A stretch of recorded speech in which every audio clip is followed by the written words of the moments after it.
the weapon that changed the course of the war in Europe. It was state-of-the-art for the time. No one had seen anything like this before in aviation history. America's B-17 bomber, the flying fortress in hostile skies over Nazi Germany.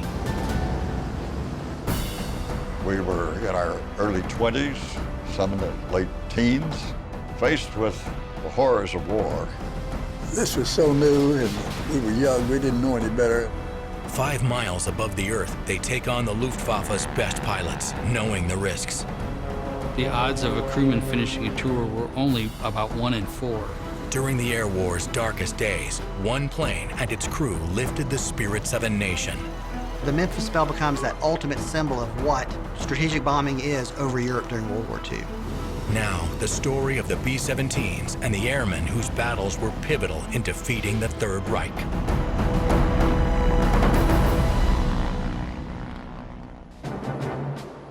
March 14th, 2018, Dayton, Ohio. After more than a decade in a restoration hangar, a legendary warbird reappears. The majestic B-17 World War II bomber, Memphis Belle. It's been 75 years since the Memphis Belle's last mission. 75 years since it inspired a nation during a time of conflict and became a symbol of American prowess in defense of freedom. The Memphis Belle, at its heart, is an American icon. It has the same cultural significance as the flag that was raised on Mount Suribachi or the Arizona in Pearl Harbor. It represents something much larger than just the artifact itself. But it also symbolizes these thousands of bomber crews, their sacrifice, their service, and their success in bringing Nazi Germany to its knees. Oh, the B-17 is the love of my life. I wouldn't be here today if it wasn't for them. They are so strong and so sturdy and so dependable, and they can take a lot of punishment. I love it to death, and I'll always love it.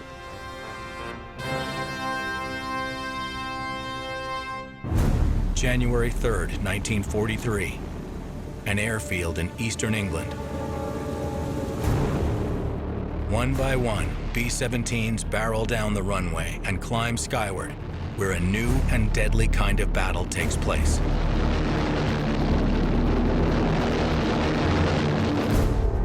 Nazi Germany has a vice grip on Europe. The American 8th Air Force is on a daylight bombing mission to Saint-Nazaire, France, a submarine base, home to German U-boats that hunt Allied ships in the North Atlantic. 84 bombers in all, powering their way to the target.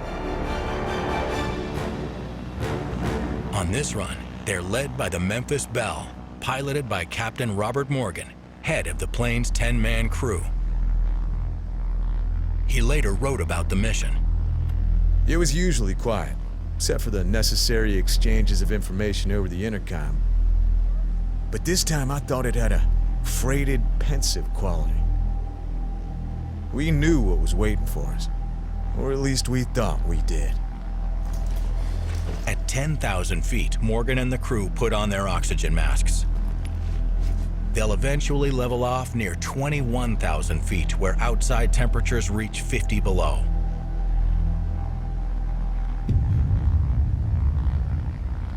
Here, German Focke-Wulf 190 fighters descend on them, machine guns blazing. The Belle's gunners answer furiously.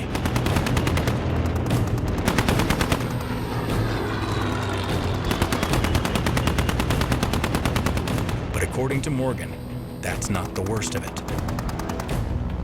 It was the flak. The Germans opened up on us, hurling shells 5 miles high in time to explode within feet of our fuselages.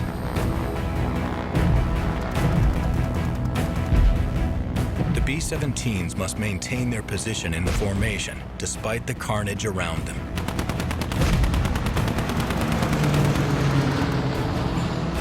The sky around us started to fill up with the flaming and mutilated bombers of our comrades. Some planes spiraled crazily out of control and downward into the sea.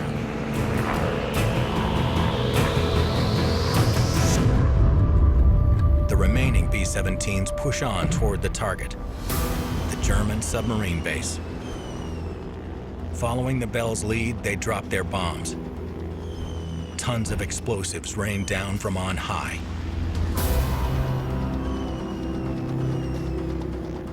Billowing clouds of destruction rise skyward. The entire run is over in 90 seconds. Then, time to get back home. I shoved the throttle forward and we got the hell up and out of there before we got our asses shot off. But not without more from the Luftwaffe.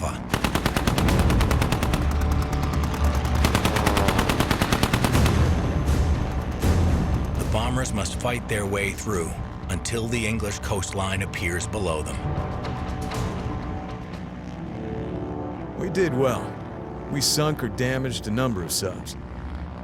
The Belle was riddled with flak holes, but none of the shrapnel had struck a crewman or damaged a vital element inside the plane. We paid for our success. It was the costliest mission of the war until that time. American airmen battling Nazis in the skies over Europe was not a given during the first years of World War II. In 1940, Great Britain stands alone against the Third Reich and its virtually unstoppable air force, the Luftwaffe. The Germans begin a nearly year-long campaign of aerial strikes aimed at crushing Britain and seizing control of the airspace above the English Channel.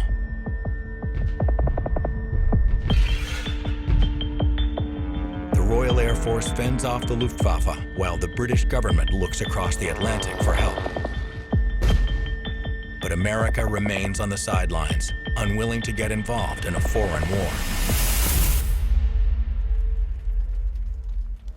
Then came December 7th, 1941. Pearl Harbor.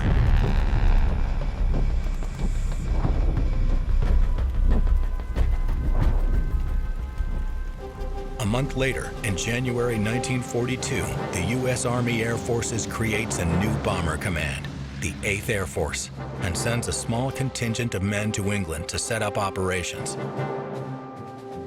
The head of the bomber command is Brigadier General Ira Eaker, a pilot who sees air power as a key component in America's military arsenal. They're building from square one, and their task is to build a strategic air force. There's no battlefront, and the idea is to wage an aerial war against Nazi Germany. The 8th Air Force starts building bases throughout the eastern part of England. I mean, these bases are built right in the midst of farm country. There's cows and sheep grazing to the right and left of the plain. By May, airmen and support troops are ferried over in convoys from America. Young men eager to do their part. This is an elite unit initially. They're all volunteers. But they cherry-pick them. They take the best of the Army guys and put them in the Air Force. We were in our early 20s, some in the late teens, and we were trying to keep our head above water and understand what we were expected to do and to do it to the best of our ability. Under the watchful eyes of the RAF, American air crews learn the rigors of formation flying, enemy plane recognition, and gunnery tactics. While American manpower is vital to the Allied cause, the U.S. is also being counted on for a powerful new weapon, the B-17 bomber. The B-17 represented the most cutting-edge technology in the world for a bomber. It was fast, it could carry a heavy bomb load, was heavily armed, and could fly at high altitude. There's nothing like the B-17 when it was developed. Nothing that even approached it.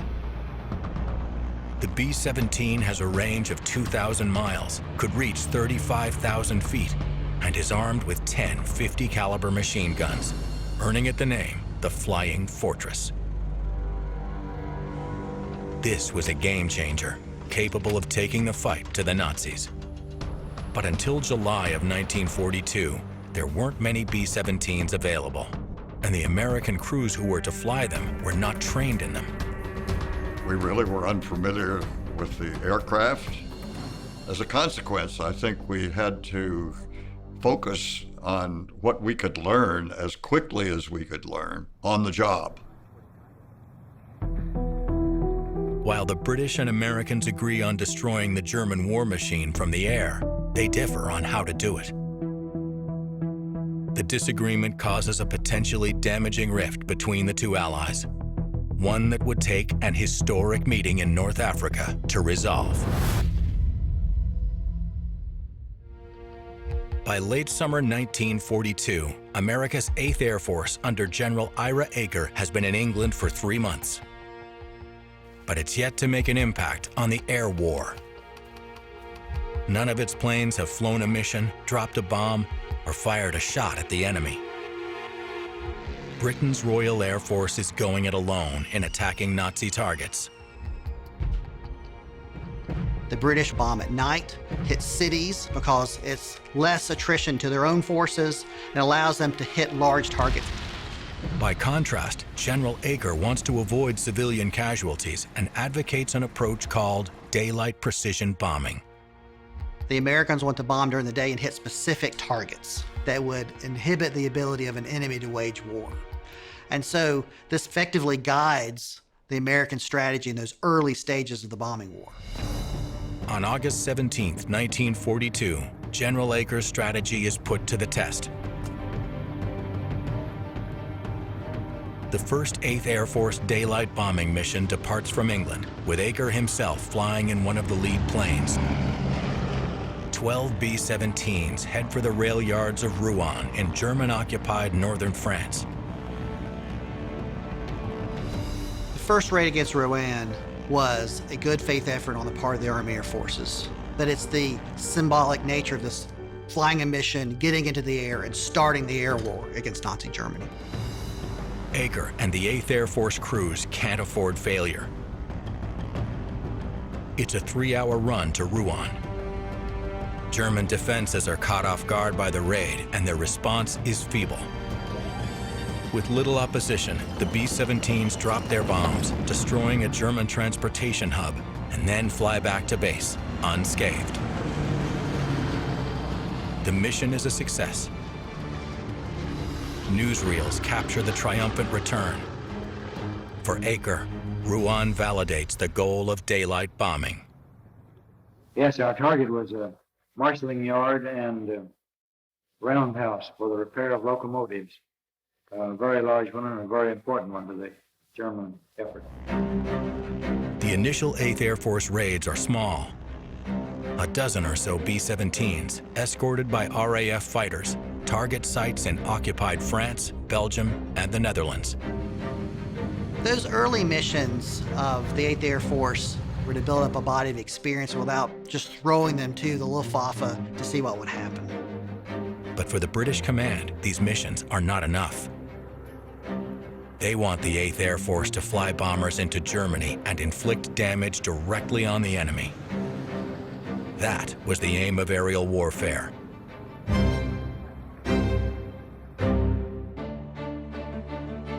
The B-17 was an outgrowth of military strategies following the First World War, where armies hunkered down for months in the trenches, battling in the mud, fighting for inches of territory, at the cost of millions of lives. But some were already imagining a larger role for aviation. Towards the end of World War I, you have the emergence of what are called the prophets of air supremacy, pushing the idea that the airplane is the supreme military weapon, and it will be used to destroy cities, the enemy's ability to wage war. And so you no longer need battleships, large armies. The airplane will do the job. By the mid-30s, the demands for a supreme military weapon take shape. The U.S. Army Air Corps wants a modern bomber. They want something with the range, the altitude, and the speed capable of delivering a load of bombs on a target. It's their vision of what future war will be. In 1935, the Boeing company develops a breakthrough 4-engine, long-range aircraft that can carry a 2-ton bomb load and is heavily armed, the B-17. George Jacobs was a B-17 navigator. It was the best we had as far as bombers go, and it was state-of-the-art for the time. The excitement generated by the B-17 leads many air power advocates to claim the bomber could fly anywhere, unescorted. In flight, the B-17 is a formidable fighting machine, operated by a 10-man crew, each one with a specific job. Everything about the B-17's design is about the mission. In the front of the airplane, you have the bombardier. His job is to drop the bombs in the bomb bay in the center of the aircraft on the target. The navigator's job is to guide the airplane to the target. The two pilots right behind them guide the airplane, operate it, fly it.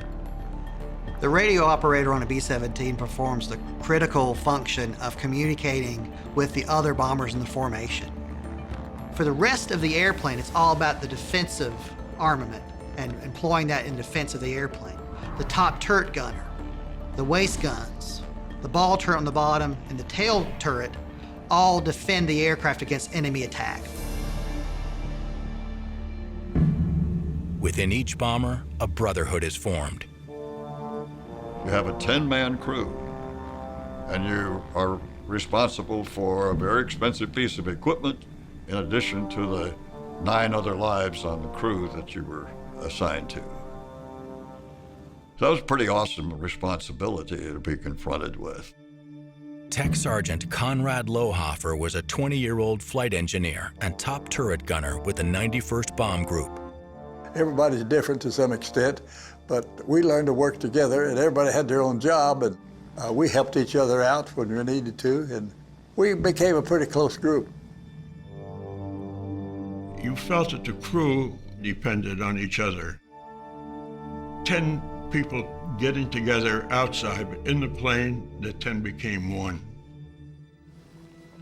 And that one was to get the plane to the target and back home again, and it took the 10 of us to do it.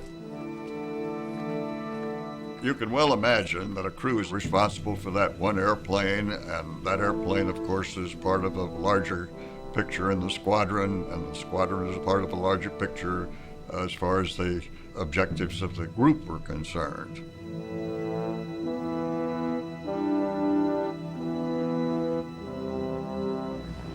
We were going out in broad daylight in mass formation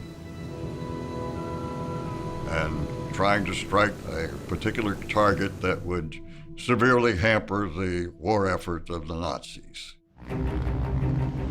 By January 1943, the tide of war is turning. The Allied victory in French North Africa is reason for optimism. U.S. President Franklin Roosevelt and British Prime Minister Winston Churchill meet in Casablanca, Morocco, to coordinate military strategy for the coming year and beyond. On the docket, the role of the 8th Air Force in the European Air War. The American 8th Air Force had not been attacking German targets yet. And so, are they going to start fighting? Are they going to really start hitting the enemy? General Eaker proposes to Churchill a coordinated strategy he calls round-the-clock bombing. Churchill agrees to the plan of giving the Germans no respite from the daily raids. The result, a combined British-American air offensive. It's all about destroying the German industrial infrastructure that supports directly the air war.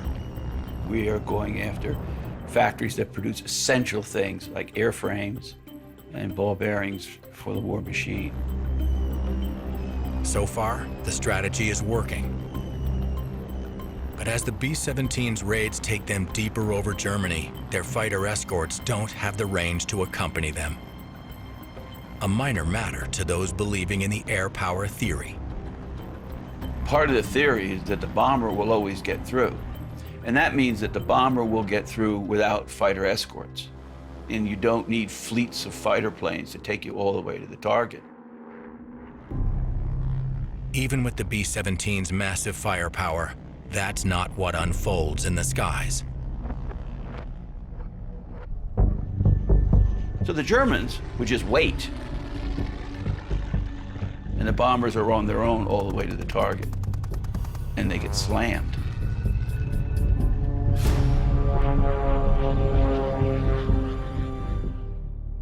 The B-17's defensive weapons don't hold up to the Luftwaffe's onslaught. Even surviving bombers, like the Memphis Belle, show the wounds of battle. During the Belle's first months in action, November of 1942 to February of 1943, 8th Air Force crew losses increase. Few airmen survive more than 15 missions. As Bob Morgan once told me, the 8th Air Force, you have breakfast with 10 guys, and you have dinner with 2 of those 10 guys. Because that's 80% what the casualties were for Morgan in the first 3 months of his mission. By the end of February 1943, half of the 8th Air Force crews have been shot down. The reality of the air war is hitting home. The odds of a crewman finishing a tour were only about 1 in 4, and those other 3 would have been killed, they would have been wounded so badly in combat they couldn't continue, or they would have been shot down and captured. With morale plummeting, the 8th Air Force introduces a goal for the airmen. Complete 25 missions, and you go home. 25 missions was a combat tour. Now, the odds of finishing at 25 missions were still not good, but at least there was a target for crews to get to.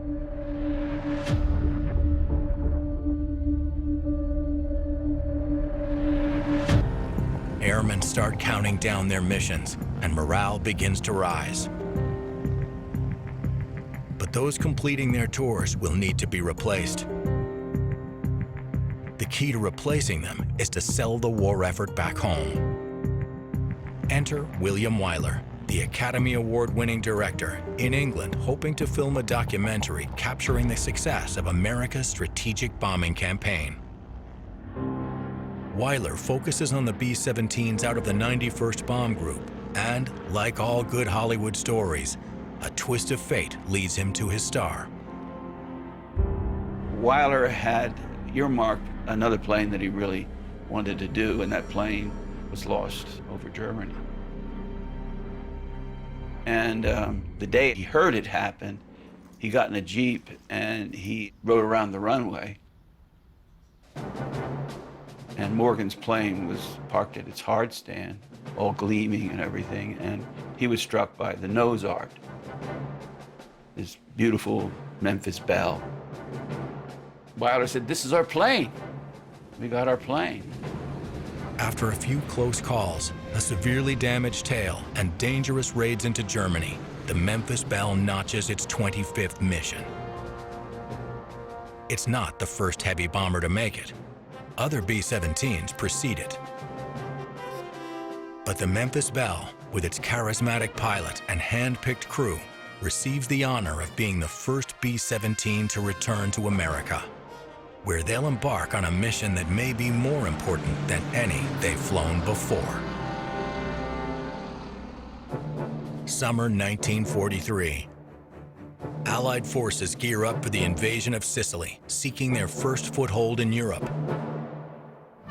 The American Army in England boosts the number of bombing missions to Germany. Back in the States, the crew of the Memphis Belle is on its own mission, a war bond tour, spreading the 8th Air Force story to the American people. There's no question that the war bond tour was successful. And perhaps the most important success was to raise American morale. The war was not going well, and here we have these rock stars and this heavy bomber going across the country, showing that they could do the job and showing that we could win the war. In Ohio, William Wyler and his cameras are there to capture the enthusiastic crowd that greets the Belle and her crew. It's one of 30 stops they make across the country from June through August. Eventually, Wyler's film titled Memphis Belle is released in theaters. More than anything else, what the Air Force wanted to convince the American public and Roosevelt was that guys were surviving. Here's living proof that you can survive the air war. Public support for the 8th Air Force skyrockets as the U.S. war industry hits high gear. Over 9,000 B-17 and B-24 heavy bombers are produced in 1943, nearly 4 times the number from a year earlier. The battle to save democracy seems destined for victory, especially when fought by heroes like Captain Robert Morgan. Don't think that just because we're the only crew here, that there aren't crews that are just as good and doing a job just as well as we are. Back in eastern England, the American airmen show no signs of slowing down. Almost every day brings another mission. Flares signal the pilots to start their engines and hit the runway. Getting one 15-ton Flying Fortress airborne is no easy task. On this day, more than 100 B-17s take flight.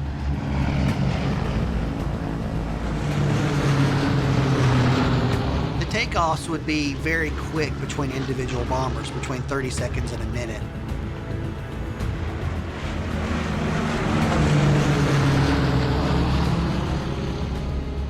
From the initial takeoff of a single bomber, it took 2 hours before the overall bombing force could be grouped together and ready to go across to fight and carry out its mission.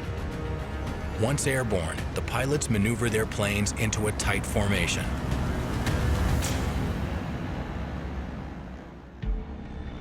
Three B-17s form a V shape with a leader in front and a wingman on either side.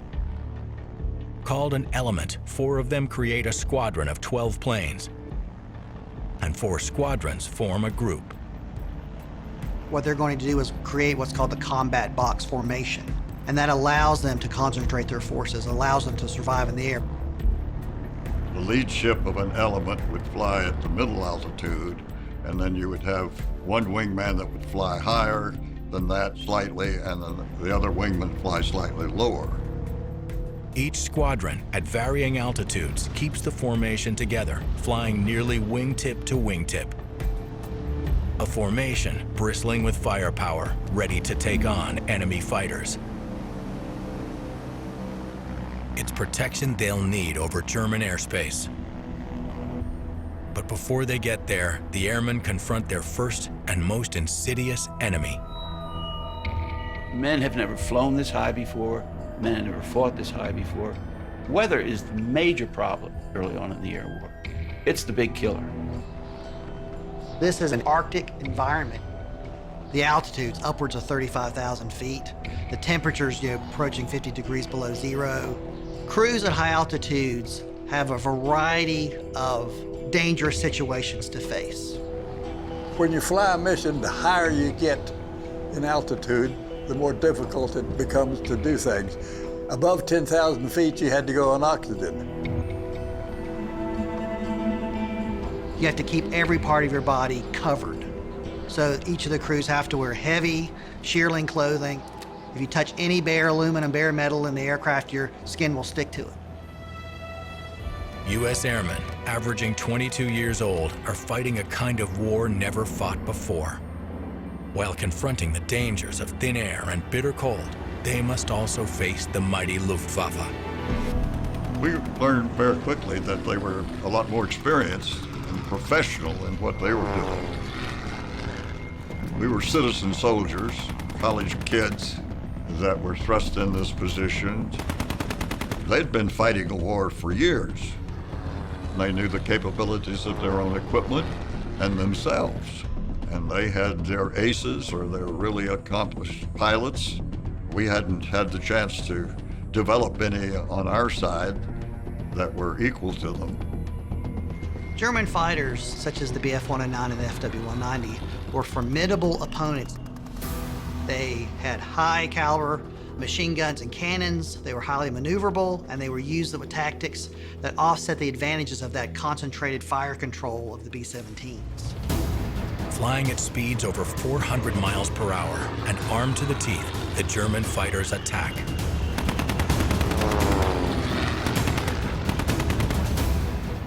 There was only a 4-second interval during that confrontation where their guns would bear directly upon our formation and our guns would bear directly upon theirs.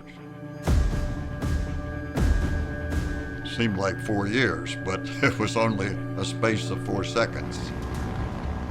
A B-17 gunner has only moments to respond to an enemy onslaught. Meanwhile, Luftwaffe pilots discover a chink in the B-17's armor. The lack of guns on the plane's nose leaves the bomber open to frontal attack. They would literally fly through the formation so that they sprayed their ammunition across the formation. And they were devastating. That took heavy tolls on us. Savvy crew members add makeshift guns to the planes to plug the defensive holes. Back in the States, the Boeing company gets the message. Ultimately, we developed a chin turret on the B-17 in the B-17G, a later model, where we could fire straight forward from the bombardier's position and eliminate that danger. On all missions, the threat of fighters dissipates as the group closes in on the target. But the respite is brief. There's a third and final test before the Americans can drop their bombs. Flak. The Luftwaffe had a considerable network of anti-aircraft artillery batteries, or flak batteries, that would oppose the 8th Air Force as it flew over occupied Europe. Once the gunners on the ground got the altitude of the bomber formations, they would set the fuses of those 88mm shells to explode, creating these bursts of shrapnel that would just go alongside the bombers, inside the bombers, direct hits. The first time I saw flak, I couldn't believe it. It would just look like an explosion of something black. It was just like somebody had taken a bowl of popcorn and they threw it up in the air and you watch it fall. The anti-aircraft fire from below is intense, but pilots must fly straight and stay in formation. If they deviate to avoid the flak, it will disrupt the bomb run.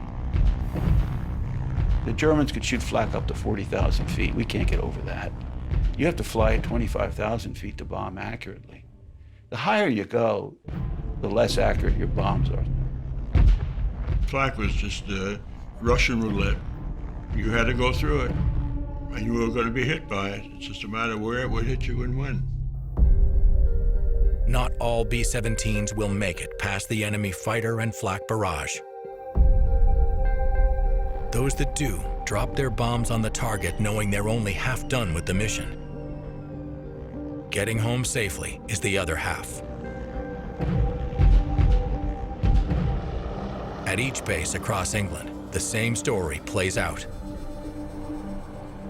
You would count the guys coming back in, and that was always scary. When a mission was returning, you'd be at the control tower and you'd count the number of planes come in, and that was a real eye-opener.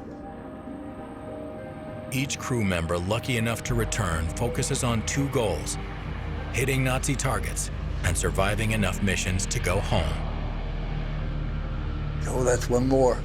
Now I've only got 18 to do, or now I've only got 17 to do. And that was a big game. Not how many missions you completed, but how many missions you got left. The American airmen in England, like all soldiers, accept the reality that winning the war will cost lives. One of those setting out towards 25 missions is Captain John Luckadoo of the 100th Bomb Group. It was a magic number, an objective for us. In your first few missions, you realized what your odds were, and they were not favorable. The likelihood of your being able to survive 25 missions at the time that I started my tour was 0. Facing bitter odds is a given. Beating them is the challenge. For the 8th Air Force flyers, the war is far from over. And, for a time, it will get worse. 1 year since joining the war against the Nazis, American 8th Air Force heavy bombers have flown 83 missions over enemy targets. German defenses have withstood the bombardment, forcing a change in the Allies' aerial combat strategy. Becomes more lethal, becomes more dangerous because the missions are going deeper into Germany. The deeper the missions go, the more men and planes the Allies add to their arsenal. The Air Force, in terms of growth, has exploded and is a real force to be reckoned with. So we now have the punch to deliver potentially knockout blows to certain German industry. Part of the campaign to bring Nazi Germany to its knees was selecting targets that would fundamentally affect how the war machine would work for the Nazis. This leads the Americans to plan their most daring mission for August 17, 1943, exactly 1 year after its first raid. But this time there are 2 targets, and the stakes are higher. 376 B-17s fill the sky, more than 30 times the number that attacked Rouen, France. Nothing goes according to plan, but the bomber forces manage to hit their targets. Success comes at a heavy price. 60 B-17s and the men on them are lost. Another 95 planes are damaged, with hundreds more crew members wounded or killed. In all, over 40% of the bombers sent out are lost or would never be airworthy again. Despite the outcome, General Eaker continues sending up more planes. The Luftwaffe fiercely defends its airspace against 8th Air Force attacks. On October 8, 1943, the 100th Bomb Group is right in the thick of things. Captain John Luckadoo is leading his squadron on a raid over Bremen, Germany.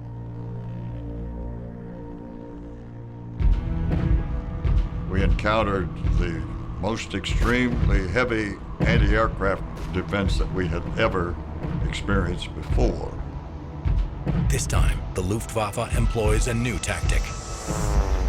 They began flying through their own flak, which they'd never done before. We'd never seen that or experienced that before.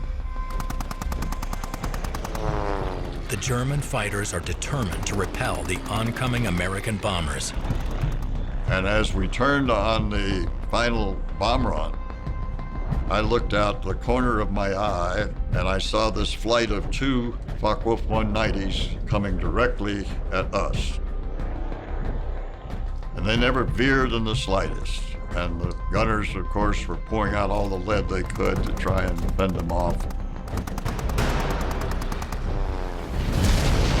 The lead fighter collides with a plane in front of Luckadoo's, unleashing chaos in the sky.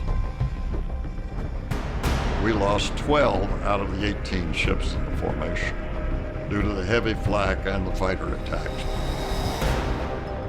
The remaining planes battle their way to the target, drop their bombs, and head back to England.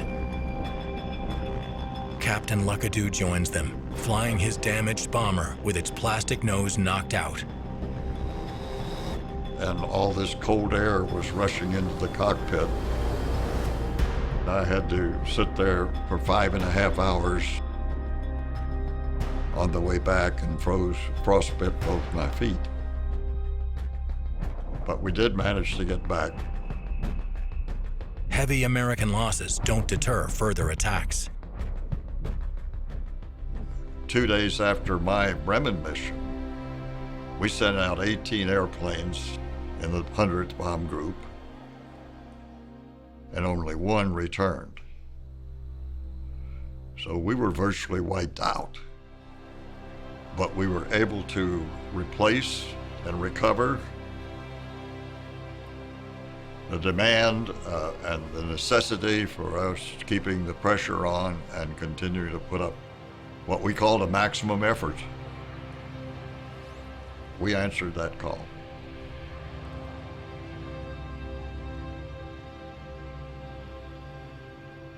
Like the airmen, the planes answer the call, while also giving ample evidence for a change in strategy. Between August and October 1943, the 8th Air Force learned that its strategy of unescorted bombers going deep into Germany was problematic. As 1944 begins, the Americans have yet to achieve air superiority in the skies over Europe. Only when they knock the Luftwaffe out of the air and out of the fight can an Allied ground invasion of Europe begin. But first, a change in command. General James Doolittle, a Medal of Honor recipient and ace pilot, replaces General Aker. As the 8th Air Force's new commander, Doolittle understands his heavy bombers need fighter protection if they're going to hit their targets and come home. The current U.S. fighter planes aren't built for long-range fighting. The Republic P-47 Thunderbolt and the Lockheed P-38 Lightning were designed as interceptors. So they were designed to attack an enemy coming towards the United States. As they were implemented in England, that meant they did not have the range to go all the way deep into Germany with the bomber formation. They had drop tanks that could go a certain distance, but they couldn't go all the way. But American industry has an answer: the P-51 Mustang. This sleek fighter, equipped with a Merlin engine and extra fuel tanks, has more than enough speed and range to keep up with the bombers. And it was maneuverable. It was better in dogfights than the German Focke-Wulf or the Messerschmitt. And it could fly to Berlin and back easily. This changes the whole air war. General Doolittle unleashes the P-51s on the Luftwaffe. Doolittle says, don't stay close to the bombers anymore. When you see the Luftwaffe, go get them. Kill them wherever they are. And when you return from missions, save enough ammunition to fly low and strafe them, hit them on the ground. So kill them in the air, kill them on the ground. That's the change in emphasis, and that's the change in strategy of bringing the Luftwaffe up and destroying it with fighters. The success of the new strategy opens the door for Supreme Allied Commander General Dwight Eisenhower. For years, the Allies' secret plan to invade German-occupied France has hinged on a key factor. We don't land an army on the Normandy beaches without knocking out the Luftwaffe. If they're there in Normandy, over the beaches, we don't land. The ultimate goal of the Allies was to bring the Luftwaffe and the German aircraft industry to ruin.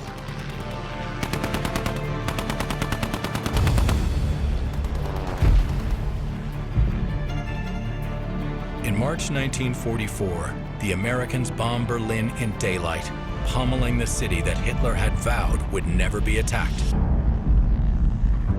With almost unlimited resources and manpower, they're crushing German civilian and military morale. The 8th Air Force was operating unchallenged over Nazi Germany, creating this environment in which the war of attrition effectively countered and destroyed the Luftwaffe's ability to retain air superiority over Europe. In 5 months, the 8th has done its job seizing control of the skies and making the Allies' next move possible. Ground troops gather in England, preparing for a dangerous mission that will bring a momentous change in the war and mark the beginning of the end for Hitler's Fortress Europe. June 6, 1944, D-Day. Allied forces storm the beaches along the heavily fortified coast of Normandy in German-occupied France, the start of Western Europe's liberation from Nazi rule. 156,000 men, over 6,000 ships, and more than 11,000 aircraft form one of the largest amphibious invasions in history. Overlooked in the D-Day story is the role the 8th Air Force played. And the the staggering number of casualties it suffered. Over 18,000 flyers in the 5 months leading up to the D-Day invasion, and 10,000 infantry are lost on the beaches. So the Air Force paid a more than proportionate cost for that invasion. The invasion couldn't have taken place without it. D-Day is a major victory for the Allies in the war against Germany, but it doesn't end the conflict. The fighting continues for another 10 months. The Allies relentlessly bomb industrial targets, while advancing ground troops push deep into the heart of the Reich, obliterating Nazi defenses, leading to the German surrender on May 7, 1945. Celebrations erupt across Europe and in the U.S. But for some 8th Air Force B-17s, the job in Europe is not done. George Jacobs was assigned to the Yankee Gal and flew 6 bombing missions over Germany in 1945. For him, the Yankee Gal's most important mission came after the Nazi surrender. It's called Project Revival. It was when we flew back 9,000 Allied airmen who were prisoners about a couple hundred miles northeast of Berlin. And we had about 70 planes taking 30 passengers each, 2 trips a day. It was a constant shuttle back and forth, but we got all 9,000 out in 3 days. At war's end in August 1945, the U.S. Army Air Forces retires most of their B-17 bomber fleet. The majority end their days in a military aircraft graveyard where they are sold, scrapped for parts, or destroyed. But fate had another plan for the Memphis Belle. So although the Belle was incredibly famous during the war, at the end of the war, the Belle found itself in a training unit in Florida, and then it went to Altus Army Airfield in Oklahoma, where it faced the real possibility of getting scrapped. The city of Memphis purchases the Memphis Belle for what's equivalent of $4,000 today. And it's put on display in Memphis as a tribute to the bomber itself and to the city and its role in World War II. The Belle remained in Memphis until 2005, when the National Museum of the U.S. Air Force took possession of the plane. The celebrated bomber was moved to a restoration hangar in Dayton, Ohio, where a complete, full-scale renovation began. Every part of the Memphis Belle was examined and, if needed, was restored. All of the paint from the inside and outside was stripped. There was corrosion to deal with, and then also refitting of equipment. So every single inch of the Memphis Belle was examined and treated if necessary. The plan was not to restore the aircraft to a pristine state, but rather to its condition at the end of its 25th mission. Combat damage was left alone. Damage that was done during the war and repaired was left alone. The restoration of the Belle took over a decade and more than 50,000 man-hours of work.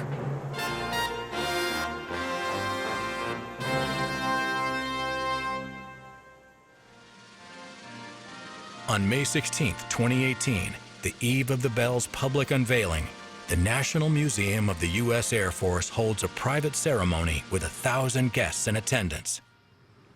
The B-17, she was a game changer, truly altering the course of history. And there is no more B-17 famous than tail number 41-24485, the Memphis Belle. This aircraft and her crew exemplified strength and the spirit of our nation. We're a better Air Force, a better nation, and a better world because they answered the call. The Memphis Belle, reporting for duty, one last time. Then came the long-awaited moment. 75 years after completing its last combat mission, the restored Memphis Belle debuts the centerpiece of an exhibit commemorating the role of B-17s in World War II. Well, the Memphis Belle is an emblem of what we were so fortunate to have in the way of equipment to fight a war. The better equipment you have, the better off you are, and we had the best. I'm a firm believer that the only reason I'm here is because of that B-17. It was a tough airplane, it was loved by the pilots and crews, and it survived. I was very thankful that I was flying a B-17, and I had great respect for the enormous damage that it could sustain and still be flyable enough to get you home. The B-17, America's flying fortress. A symbol of our nation's prowess. A tribute to 350,000 officers and men who served in the 8th Air Force. And the 26,000 airmen who gave their lives in the defense of freedom.